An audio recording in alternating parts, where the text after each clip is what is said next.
America, and welcome to Invent America, because America invents. This episode of Invent America TV is brought to you by America's Inventor Lady and Home Talk USA. Home Talk is a proud member of the King's Broadcasting Network and has been bringing to you the best of America's home-based product innovation since 1998.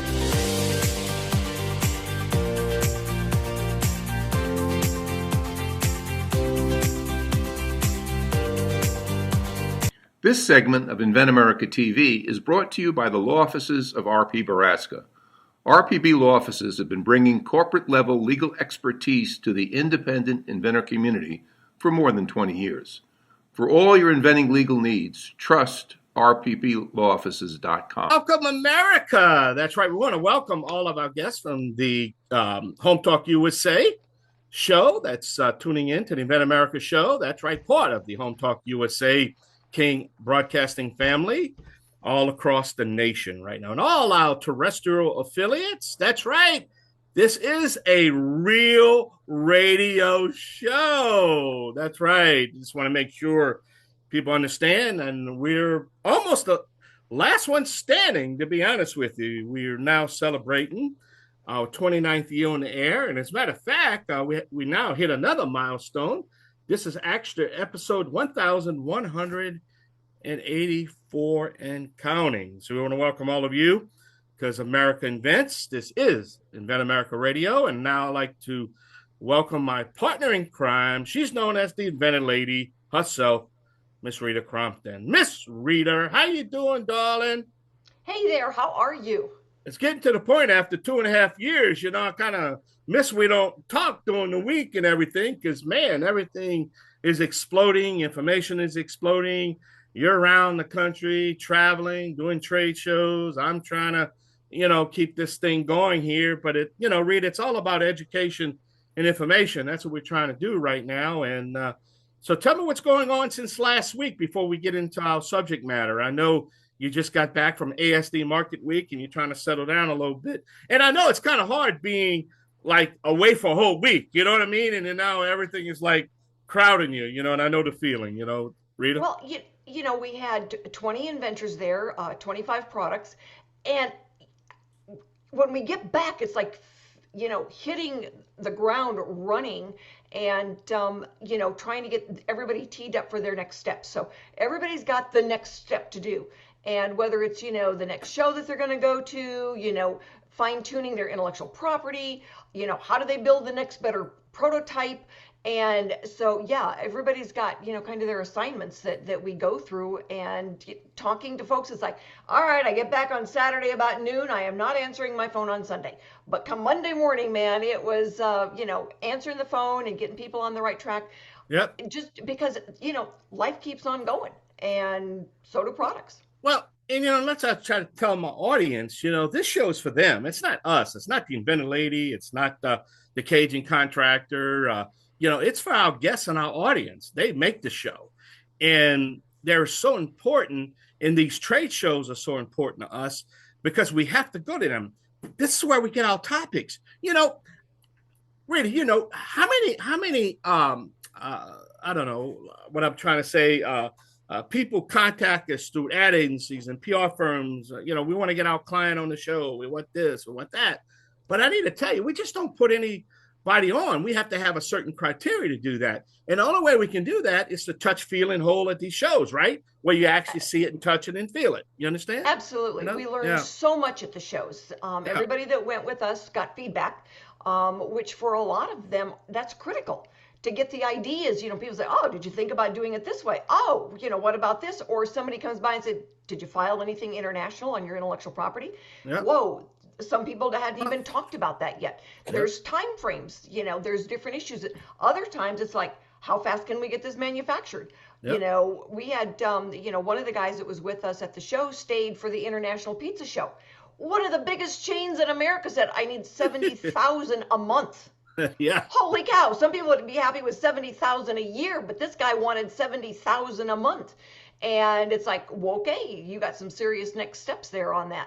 And so, it is the consumer, is as important on our listening end because they say, where can I get this? What's next? They want to know the cool products that are out there. And then for the other inventors to say, oh, I've got this idea. What do I do with it? Well, we want to be able to answer their questions as well. So for a lot of our guests, it's a matter of being able to say, this is what I've got. This is where you go to see it. And so we solve multiple problems. Consumers want to know what's new. They already know what's old. They want to know what's coming down the road that's going to answer a problem they've got.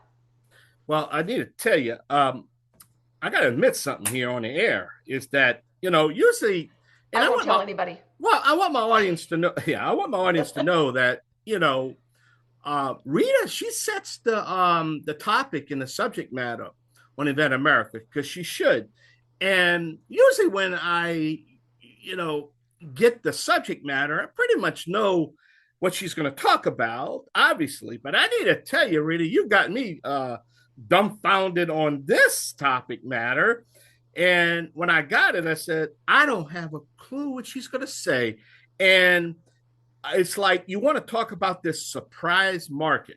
Now, what do you mean by that? I have no clue what's coming out of your mouth right now. I really don't. Well, a lot of it is about the product that Windsley Richard is going to talk about and how, when we go to the trade show and he took a miniature version of his prototype, because a full-scale version of his product would have been impossible. We would have had to have, a building that was 4 stories high to be able to put this thing out there. But, sometimes the surprise is taking technology that has been out there for a while and using it in a new creative way. And that is what he did. It was brilliant. And it's not like he flies airplanes, but he's using airplane technology. And it's like, you go, Mr. Windsley, because it is just a matter of, such cool application of this. And I call him Mr. Windsley Richard, because it is just, everybody was blown away. Everybody was just absolutely amazed. And the gentleman that did his prototype is going to be our industry expert on today. And he is a pilot. And it was so cool. Well, how many times we talked about in the past, you don't have to be a new inventor of a new technology or product. You could take an existing technology or a technology that can dynamite your business. You understand? And you can make it better. And we talk about that all the time. Oh, and my other guest, Wendi Short, she's got a product called Float No More.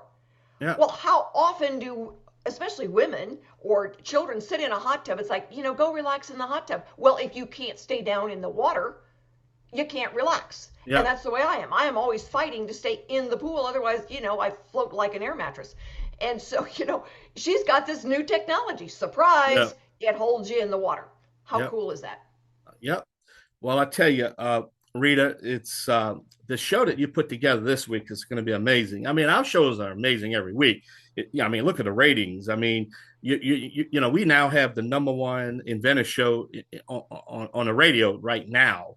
In 2.5 short years, we're #1. Home Talk #1. I mean, and all we got to do is get Made in America to come up to speed. But that's a slow process there because of what we're trying to do. Not the same type of format between both shows. And we're excited about the Made in America show. And, like you say, America makes and America invents. So, which really condemns and complements everything we're trying to do here, And absolutely. America has been, the USPTO has been around since 1790. Yep. So we've been doing this for a long time. Patents and intellectual property go back to the 1400s. So, it's been around and people have been doing it and claiming their intellectual property officially. And that's what the patent office does. And they've gotten kind of, snarky in the last 12 months about, what they will allow and what they don't allow. So you've got to fight for it. We used to call it, you do the dance with the examiner and the USPTO. No, it's a tug of war now. And, you want to be able to get as much as you can so that you're protecting your options as you go to market. Well, and I want our audience to know, and we're not playing politics here, but there was a problem under the Biden administration on patent protection. We were having all these horror stories of people even had patent protection, But the patent office was so corrupt over there, is that a lot of the patents really wasn't worth the paper was written on, because if you had a powerful company, man, they were just stealing it outright. And a lot of stuff was going on, and we addressed these issues. And as a matter of fact, I want to do something where we can, do a follow up on that and see if things got better. All right, we're gonna have to take a short break. You're listening to the Invent America Show on Invent America Radio here on the King's Broadcasting Network. I'm the Cajun contractor Michael King.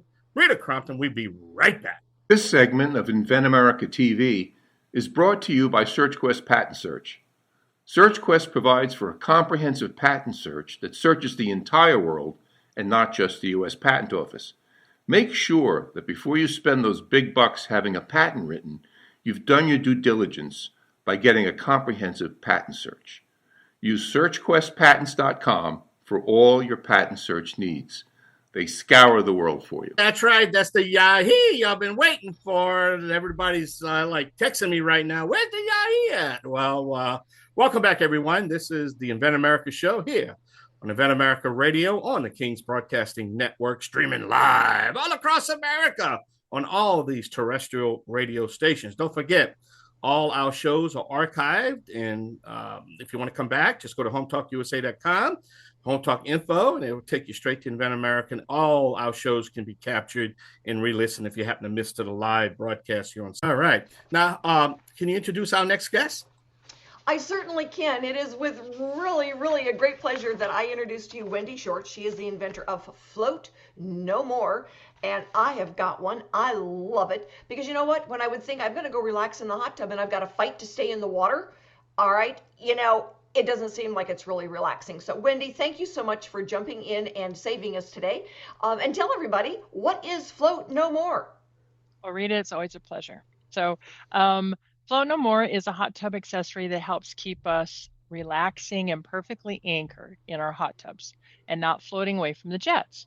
So this is my first product and it's my first patent, and I've had this idea for over a decade. I've always had a bad back, and so I've always had a hot tub. Every time I get in it, I always brace myself or I tighten my muscles in order to fully stay seated in the hot tub. I virtually couldn't even use a lounger without floating away. So this was my solution to my own problem. And every time I used it around others, people would say, hey, can I borrow that? And after, I got asked about 3 or 4 times, I thought, well, maybe there's something to this. So I invented Float No More. It's now patented, and it's just an innovative weight belt that anchors, the users in place in a hot tub. It allows them to actually enjoy and relax their experience, in their experience in their hot tub. Well, when we went to Hawaii, and we would sit in the hot tub, go outside and would sit in the hot tub every day with the family and everything. And I'm thinking, oh my God, I didn't pack my float no more. And they didn't have any to rent. So I strongly suggest that in your marketing makeup, you figure out how to go and get those sold to the resorts in Hawaii. In May, I'm going to one myself, so I'm going to pack a couple and just, do my sales pitch and see if I can, get another contact. You never know. So your next steps, you've got inventory in. How have you, gone out there and started the marketing? Yes. So I'm currently in the, I guess you'd call it commercialization process of Float No More. The product is fully patented in the US, which gives me, I think, strong protection and confidence as I try and scale this.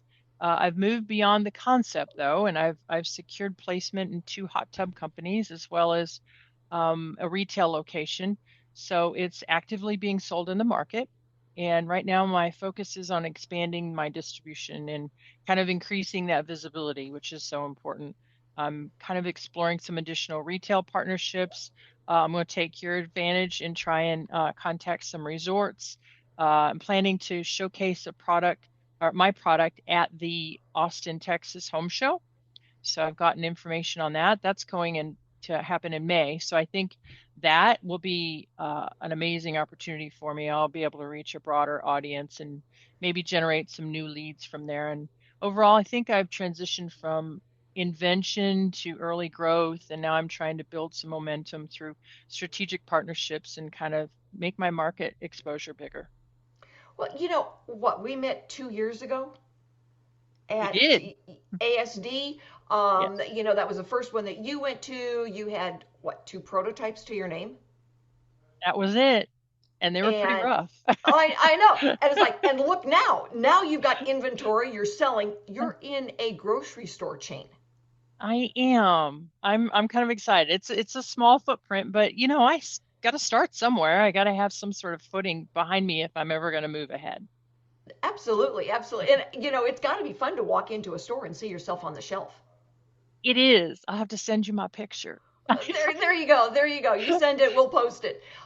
Because you know, it was like when I was writing books. The first time I saw somebody on an airplane reading one of my novels, and I Oh, didn't wow. know her, it was like that was really cool.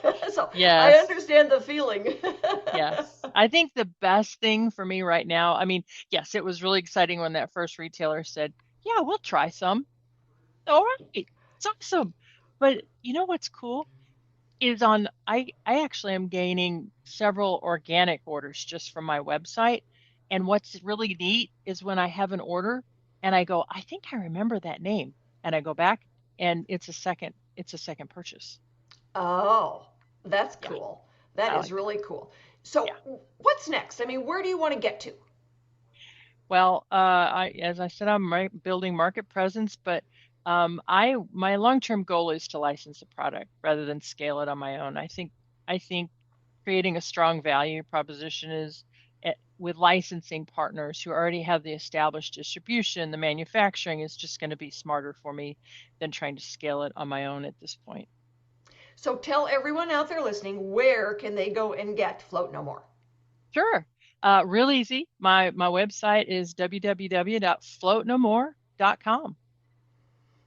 It is easy. It's an awesome product. And you know what? Summer is coming up. Everybody out there who tends to float when you get into a body of water, get Float No More, because you know what? You can't relax if you're trying to stay in the water. Yes. Thank So you, Rita. you're welcome, and thank you so much for being with us. Everybody, you know what? If you've got a product out there and you would like to get on the radio, it doesn't cost you anything to get on the radio, and there are 52 Mondays a year. Please get in touch with me. I would love to have you on, talk about the products that you've got out there in the marketplace. And if you're in the process and you need help, you need a good patent attorney, you need a good someone to help you do a prototype, just like Wendi did. She used one of the guys I introduced her to. And we've got Noah McNeely. He does great prototypes. So get in touch. Ask the questions. Inventors Roundtable, you can join us at the Inventor Roundtable meeting. There is no cost, and you can ask your questions because a lot of times the person sitting next to you virtually has got the best answers for you, or certainly can share experiences. So stick with us, everybody. We will be right back with Windsley Richard talking about his very cool new invention. If you're an inventor or you know an inventor out there who would just like to be able to have a conversation with other inventors, join the Inventors Roundtable. It's free. The meetings are virtual, so you can be anywhere in America and talk to another inventor. And for a lot of folks out there, understanding the process, being able to ask questions, getting good service provider information is critical to the inventing process. So, got questions? Want to join? It's free. inventorsroundtable.org. Thank you so much for being with us for this segment of Invent America, because America invents. This segment is brought to you by TrueView. It is the only accurate 3D real-time imaging blind spot mirror available. When those semis come up beside you and you want an automatic reflex of jerking over, you know what? With TrueView, you see exactly where it's at, what size it is, and when it is going to be coming up alongside of you. You can get your TrueView mirror at cargocatch.com.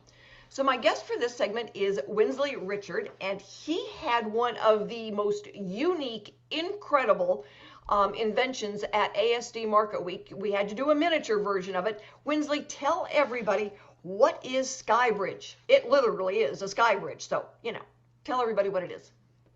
Well, first I'm going to start how I come out with the invention. I was watching TV one day and I saw a building on fire. and a lot of people was trying to escape through using the fire escape. And I come up with the idea that maybe you can use a escape chute. Like for example, on the plane, when the plane crash, you use the emergency door like a chute. So I said to myself, we can do the same thing on a building. We compact it like the size of a door and compact it. And have a lever inside the building. When you press it, a pressure relief chute come out and slide onto the floor, to the ground. And the people who in emergency gonna slide out and go down to the ground. You'll be safe so that they would not fall down. Yeah, I mean, if you can imagine, you've got a door that's locked and it's your safety exit, your emergency exit. And so you go and you pop the lever on it, and now a chute floats out, and you can get more people down faster and safer than you could with the old rickety steps that, go out a door. But those steps also make the building vulnerable for someone to break in, right? Yep. So when you're using then the safely, you can use it what, third, fourth, fifth floor up? Yeah, you could start from the 5th floor up to maybe about 10th floor. And it's amazing that, now a door is securely locked and safe. Nobody can break into it, but it's not going to rust. It's not going to get rickety. You don't have older people trying to get down a set of stairs. Now you've just got people, just like you would out of an airplane that had done a crash landing. You jump out into a balloon type fast, like an amusement park ride, and ride to safety.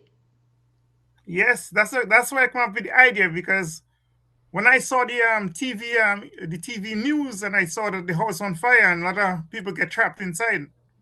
So that's when I come up with the idea. Maybe you can use the same slide and chute like the plane, just make it different.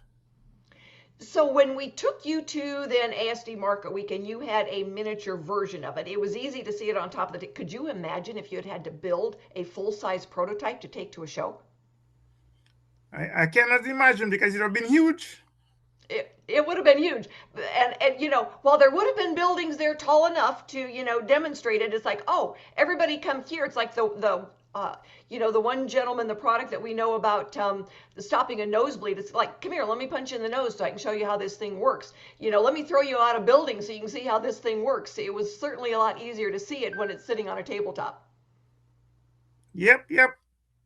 And I'm very grateful to Ian to help me build it. So what's your ultimate goal, Windsley? What's next for you? Well, I guess those are two separate questions. What's next, and where do you want to get to? Well, next thing is try to make a full-size prototype so we can actually see how it works. So people could get a better understanding, a better view how it works. And then after that, I guess license it. So, it will save lives, more people down the chute faster. Not the rickety steps, and the building isn't at risk. When you say you were watching a movie, how did you develop? I mean, it's just like, oh, I have an idea, but how did you go through some of those early steps of saying, I could do this? No, you see, first I went through Invent Home. I called them, actually emailed them, and they have I tell one of the sketch artists the idea, and he drew it out for me. And I approved the drawing. He had the same idea I was talking about. He drew it out for me, and I approve it. And then they make a 3D image of it. And then from there, for you now, I saw you on Indeed. Actually, LinkedIn. LinkedIn. Yes. And I reached out to you and tell you I need your help. And then after that, we meet. I thought it was wonderful to meet you on LinkedIn, because, we always say, get out there on LinkedIn and touch base and tell us what's going on.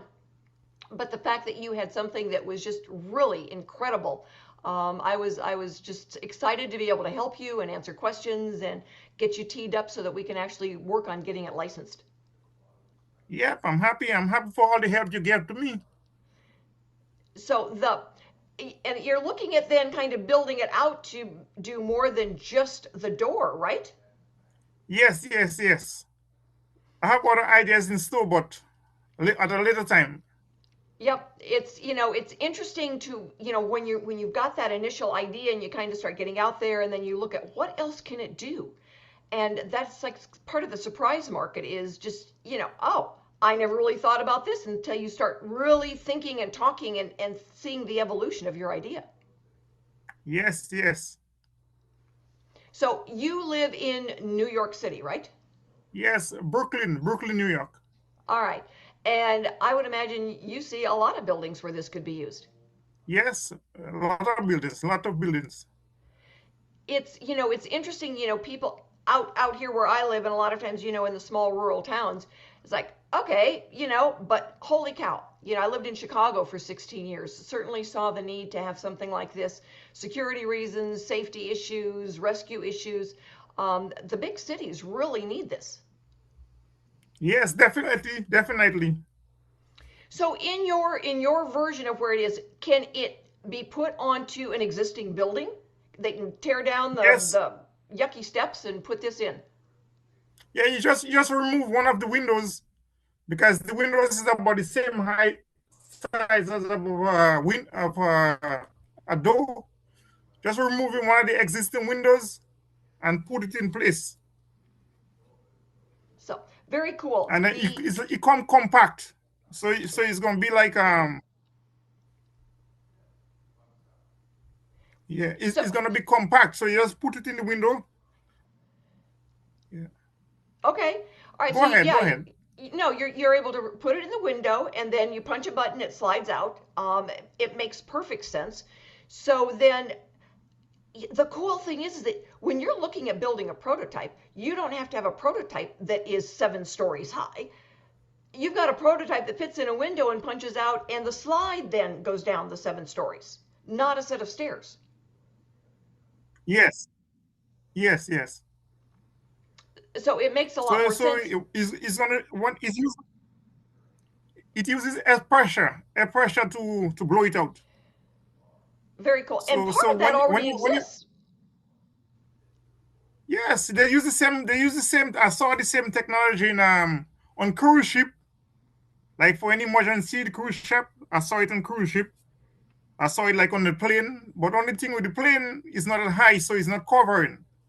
But for the building, since it's high up, you need to cover it so the people don't fall out. Yeah, that wouldn't be any fun. Kind of gets away from the safety thing, right? Yep. So we're going to be following your story and figuring out, watching how you progress. And the next time somebody out there says, oh my goodness, I heard about that on the radio, you'll be able to say, I heard that inventor when he was just getting started. And we'll be around to help Windsley get to the next steps, introduce him to potential licensees. For most inventors, being able to get to the point of licensing is where they're trying to get to, because licensing it to someone who's got the leverage, can get it out there, who knows the people that make the difference, and protects the intellectual property on behalf of the inventor. For a lot of folks, that's where they need to get to. So if you are out there and you've got an idea and you need some help, let us know. And we want to say a big thank you to King's Broadcasting, because you know what? That's what allows us to get the information to you, to either help you with your next product or let you know where to go to find your next really cool American invention. So stick with us, everybody. We will be right back with our industry expert and the gentleman who helped Windsley get his prototype done. We'll be right back. Introducing the amazing new Snoozle. It sprays faster, lasts longer. Ask for Snoozle by name. Thank you so much for being with us for this segment of Invent America, because America invents. And my guest for this segment is Ian Osborne. He has helped many inventors get that first version of a proof of concept prototype. He's an inventor himself and has several products out there. So Ian, when someone like a Windsley comes to you and you know that doing a full size prototype is probably not going to be the wisest first move, how do you make that determination? What do you go for? The biggest thing is I look at the actual product. I look at the marketplace as to what the product is going into, and also the end product of what the end product physically would be size-wise and what it would entail. That's basically the biggest key in determining what would be the most appropriate size and style of prototype to actually make, so that you get the point across easily so that people can see, hey, this is what it does. So objectively, you're trying to convey what somebody's idea is and bring it to fruition by having a touch, feel, tactical object. So a smaller version can do that. Yes, we have the ability to highly detail the concept in a smaller scale. Then we do that so that it definitely gets the point across to people. So what'd you first think when Windsley told you about his invention? As a pilot, I was on board instantaneously because I know exactly how, the systems work in airplanes for being able to evacuate people on the air, the air slides that come out of the, the doors within the air, the airplanes. So taking his, drawings, and all he was able to provide me was literally, sketch drawings. And I took those sketch drawings and made a 15 by 15 square model that shows and portrays exactly the concept of, a 5-story building, and then having the, the emergency access chute and come down out onto the ground below so people could see it. That, it's all about perception and being able to show people what it does and how it works. And as long as you can do that in a prototype that is full functioning, it's great. Yeah, there's certainly times when a smaller scale is more appropriate for an audience. It would have been really, really hard to demo a full scale model to that. When it's first coming out, I'm not really sure that anybody wants to jump into something like that and slide down 5 stories. There's a lot of daredevils out there. I think that, they would love to just do it just to do it. But when it comes to safety and your life is in danger, you're going to opt for the easiest, quickest way out. And that will be by far faster and safer than trying to not get trampled going down an emergency staircase, whether it be on the outside of a building or inside of a stairwell. This actually protects you from smoke inhalation, fire, heat. It gets you down within seconds rather than trying to work your way down a staircase. And if you have any kind of issues walking, that just makes it even harder to get down a staircase. Where here, feet first, head first, it doesn't matter. You go and you're down. So that's what's so incredible about this. It's like, you always figure, you see those rickety stairs coming out of a building, and even if it's inside and you're down an emergency escape, you're right. I mean, people racing down, they can tip somebody over. People then can trip on them, where this is just your basic, simple technology of a slide going out of a building that will save lives. Yeah.